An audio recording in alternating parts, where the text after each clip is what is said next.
Esan beharrik ez dago, egunero aldatzen zuela atorra.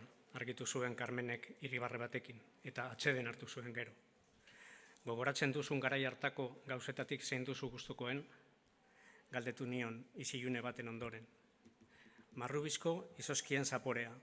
Ekainean, mendiko marrubiak jasotzen genituen eta izotz bila joaten ginen gero portuko izotz lantegira. Marrubiak bildu, izotzaren jabe egin eta etxean egiten genuen izozkia. Ezait egundo ahaztuko zapore hura. Egunik alaiena zalantzarik gabe abuztuaren 15 izaten zen, Ama Virginaren eguna. Herriko jaiak izaten ziren eta egun horretan betetzen zituen urteak Ricardo Bastidak. Herriko aur guztiak joaten ziren bere haien txaletera. Ricardok gozokiak banatzen zituen eta aurren artean. Bastidak maite zuen zinea. Zaletasun horri jarraiki, 20ko hamarkadan hasi zen filmak grabatzen. Fikziozkoak ziren batzuk eta familiaren beraren egunerokotasuna jasotzen dute besteek.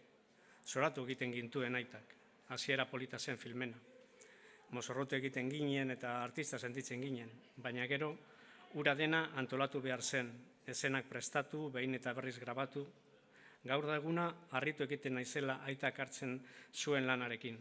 Zertarako eta seme-alabekin ekintzak egiteko, zioen Carmenek filmei buruz. Zaharrenetik hasi eta berrienera arte filmak ikusi genituen.